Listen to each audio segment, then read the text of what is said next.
안녕하세요. 하나님 나라의 시작 볼륨 2 8단원이가 하나님의 방법이 승리의 방법이에요. 저학년 지침서 강의를 맡은 정영근 목사입니다. 오늘 저와 함께 살펴보실 말씀이 있는데요. 그 말씀은 바로 여호수아 6장 1절에서 11절입니다. 이 말씀 우리 간단하게 한번 생각해 볼까요?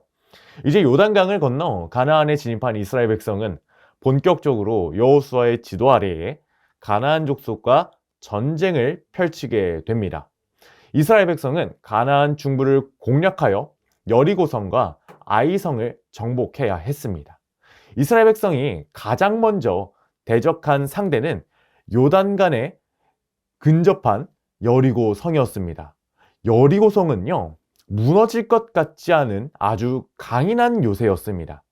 하지만 하나님은 이스라엘 백성에게 그 여리고성을 무너뜨릴 특별한 방법을 소개해 주셨고, 이제 이스라엘 백성은 하나님의 명령에 따라 그 성을 7일간 돌게 됩니다. 6일 동안은 하루에 한 번씩 돌고 7일째 되는 날에는 7번을 돌고 난 후에 나팔 소리에 맞춰 큰 소리를 지르는 것이었습니다. 사실 이러한 방법은 어떻게 보면 허무맹랑한 방법일 수 있습니다. 하지만 이스라엘 백성이 하나님의 말씀대로 순종하자 견고한 여리고 성벽이 무너졌습니다. 이스라엘 백성은 하나님의 명령대로 여리고성에 들어가 모든 사람과 가축을 진멸하게 됩니다. 그리고 금, 은, 동, 철기구들은 여호와의 곳간인 성소의 창고에 드리게 했습니다. 여리고성은 가나안에서 첫 번째로 정복한 곳이기 때문에 하나님께 온전히 바쳐야 했습니다. 전쟁에서 온전히 바칠 때에 히브리어 단어 한 단어가 사용되는데요. 그 단어를 우리는 헤렘이라고 합니다. 헤렘이라는 단어의 뜻은 완전한 파괴입니다. 즉, 사람과 가축을 포함한 모든 생명을 멸절시키고 모든 전리품들을 다른 용도로 쓰지 못하게 하고 하나님께 바친다는 것입니다. 하지만 이스라엘 백성들, 정말 놀라운 방법으로 그 여리고성을 점령한 다음에 이 헤렘, 하나님의 말씀에 순종했을까요? 아쉽게도 이스라엘 백성은 이 명령을 온전히 지키지 못했습니다. 그래서 여리고성 다음으로 정복해야 하는 아이성, 여리고성보다 훨씬 더 작고 연약했던 성, 그 아이성 전투에서 패배를 맛보게 됩니다. 그래서 오늘 우리가 이러한 본문의 말씀을 통해서 기억해 볼 것은, 우리의 생각대로 하면은 우리는 승리할 수 없다는 것입니다. 우리의 승리의 방법은 오직 하나님의 방법을 끝까지 따르는 것입니다. 그래서 이를 위하여 우리 아이들에게 가르쳐야 할 원포인트가 있는데요. 우리 다 같이 한번 읽어볼까요? 시작! 하나님의 방법이 승리하는 방법이에요. 이어서 우리 외울 말씀도 다 같이 한번 읽어보겠습니다. 무릇 하나님께로부터 난 자마다 세상을 이기느니라. 세상을 이기는 승리는 이것이니 우리의 믿음이니라. 아멘.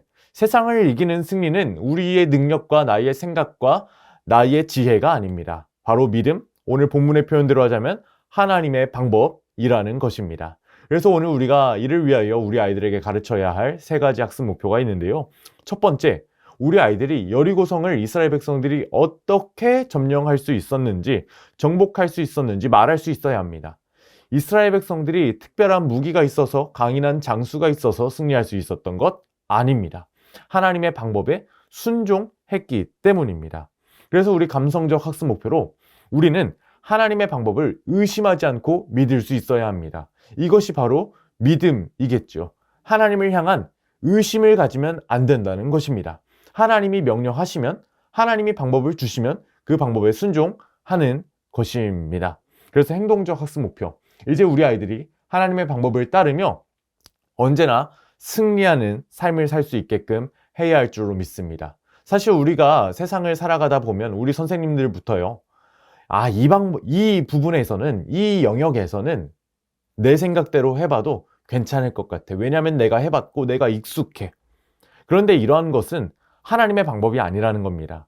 어떻게 보면 이스라엘 백성들 여리고성을 점령한 다음에 아이성 가기 직전에 우리가 여리고성 점령해봤는데 익숙해. 내 방법대로 하면 돼. 그렇지 않습니다. 하나님의 방법대로 해야 했습니다. 우리 모든 아이들이 하나님의 방법이 승리의 방법임을 알게 하기 위하여 오늘 웰컴 활동 살펴보기를 원하는데요. 오늘 웰컴 활동의 제목은 어떻게 탈출할까요?입니다. 어떤 한 아이가 미로에 갇혀 있습니다. 어떤 방법으로 탈출할 수 있을까요? 여러분, 우리 만약에 아이들이 미로에 갇혀 있다면 어떤 방법으로 탈출할 수 있을까요? 여러 방법들이 있을 것 같아요. 아마 스마트폰을 꺼내서 내비게이션을 본다든지, 그리고 길을 잘 아는 사람에게 전화를 걸어서 방법을 물어본다든지, 이러한 다양한 방법들이 있을 것 같습니다. 이때 우리 선생님들께서는 한 가지 질문해 주세요. 그렇다면 얘들아, 이스라엘 백성이 가나안을 정복할 때 필요한 방법은 무엇이었을까? 이렇게 질문해 보시면서 우리 아이들이 다양한 답변을 하게 해주세요. 아마 강인한 무기, 그리고 멋진 장수, 장군, 이런 사람들이 필요했겠다. 이러한 방법이 필요했겠다. 이렇게 말할 수 있을 것 같아요. 이때 선생님들 다시 한번 질문해 주시면 됩니다. 얘들아, 이스라엘 백성이 가나안을 정복할 때 정말 그러한 방법들이 필요했을까? 어떠한 방법들이 필요했는지 오늘 말씀을 통해서 살펴보자. 이렇게 이야기하시면서 우리 다음 어드벤처 활동으로 넘어가 주시면 되겠습니다. 오늘 어드벤처 활동은요, 설교 말씀을 기억하면서 가로 세로 낱말 퀴즈를 풀어보는 활동입니다. 저와 함께 순서에 맞춰서 오늘 낱말 퀴즈를 한번 풀어보도록 하겠습니다. 가로 1번입니다. 이스라엘이 정복해야 하는 성의 이름은 무엇이었을까요? 오늘 우리가 배웠죠. 바로 여리고 성입니다. 아주 강력한 여리고 성이었죠. 자, 이제 새로 문제 1번입니다. 하나님은 누구에게 여리고성을 정복하는 방법을 말씀하셨나요? 이스라엘의 지도자 여호수아였습니다. 그 여리고성을 점령하는 방법은, 정복하는 방법은 우리의 상식 밖의 방법이었던 거죠. 자, 우리 가로 2번 문제 보겠습니다. 7일째에는 7번 돌고 어떤 소리에 맞춰 외쳐 부르라 이렇게 말씀하셨나요? 정답은 바로 나팔입니다. 나팔 소리에 맞춰서 외쳐라. 이렇게 하나님께서는 특별한 방법을 허락해 주셨죠. 자, 새로 문제 3번입니다.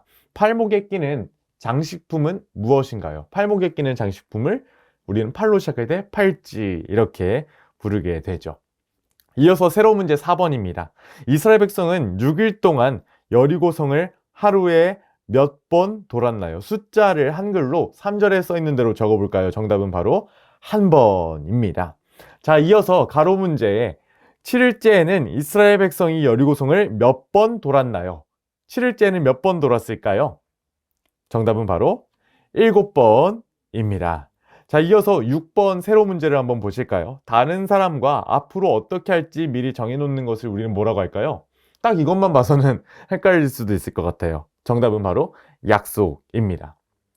7번 가로 문제를 보시면요, 제사장들은 무엇을 메고 여리고성을 돌았을까요? 정답은 바로 언약궤입니다. 성경에서 언약궤는 하나님의 임재를 상징합니다. 그래서 그 성막 가운데의 중간에 있었던 언약궤는 항상 이스라엘의 중심, 이스라엘의 가운데에 누가 함께 하신다? 여호와 하나님, 진짜 하나님이 함께 하신다는 것을 보여주시는 가시적 표현이었습니다. 그래서 그 언약궤를 메고 돌았다는 것은 이 모든 전쟁의 여정 중에 진짜 하나님, 여호와 하나님이 함께 하신다는 것이었습니다. 자, 이제 이러한 하나님, 특별한 방법으로 승리를 허락하시는 하나님을 이제 우리는 의심하지 말고 믿어야 합니다. 그래서 이어서 오늘 배유 활동 의심하지 말고 믿어요를 살펴보도록 하겠습니다. 내가 여리고성을 정복한다면 정복할 도구로 무엇을 선택했는지 고르게 먼저 해주세요. 그리고 왜 선택했는지 한번 이야기하게 해주세요. 여러분들, 선생님들, 우리 아이들 만약에 선택하라고 한다면 아마 바로 언약궤나 나팔 부르는 것을 선택하지 않을 거예요. 아마 저희 부서 아이들 같으면 이렇게 칼과 창, 방패 이런 것들을 고를 것 같아요. 그런데 만약에 너희가 아니라 이스라엘 백성, 오늘 성경 속에서 이스라엘 백성들은 무엇을 선택했니? 선택한 것에 표시해볼까 하면은 이제 언약궤와 나팔을 선택해야겠죠. 왜냐하면은 이스라엘 백성들이 이 언약궤와 나팔을 고를 수 있었던 것, 이러한 하나님의 방법대로 나아갈 수 있었던 것은 이스라엘 백성은 의심하지 않고 하나님의 방법을 믿었어요. 이러한 신앙이 있었기 때문입니다. 그래서 우리 아이들과 다 함께 읽어볼 수 있도록 해주세요. 우리 선생님들 저와 함께 이 다음 문장 다 함께 읽어보실까요? 시작! 이스라엘 백성은 의심하지 않고 하나님의 방법을 믿었어요. 그래서 우리가 이제 하나님의 방법을 믿어야 돼. 한 주간 우리가 어떻게 하나님의 방법을 믿을 수 있을까? 이렇게 질문하시면서 이번 주 인커리지 미션으로 넘어가 주시면 되겠습니다. 그래서 우리가 집에서 우리가 하나님의 방법과 말씀대로 살았는지 적어 볼 수 있도록 해주세요. 그래서 저는 집에서 같은 경우는 이렇게 적어 보았어요. 가정에서 하나님의 말씀을 읽고 말씀대로 살아가요.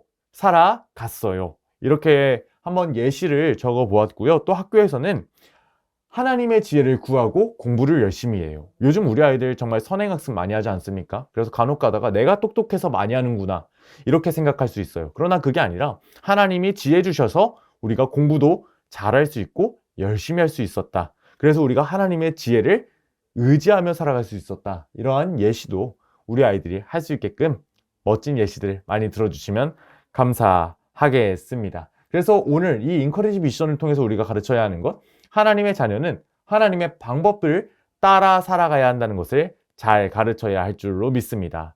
사랑하는 선생님들, 오늘 저와 함께 8단원위가 하나님의 방법이 승리의 방법이에요. 지침서 강의를 살펴보셨는데 어떠셨나요?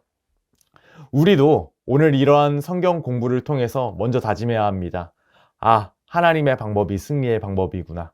우리가 먼저 그렇게 믿을 때에 우리의 아이들이 정말 이 세상의 여리고성들을 하나님의 방법으로 승리하는 믿음의 세대로 세워질 줄로 믿습니다. 사랑하는 선생님들, 성경 공부 잘 준비해 주시고 우리 다음 시간에 다시 뵙도록 하겠습니다. 감사합니다.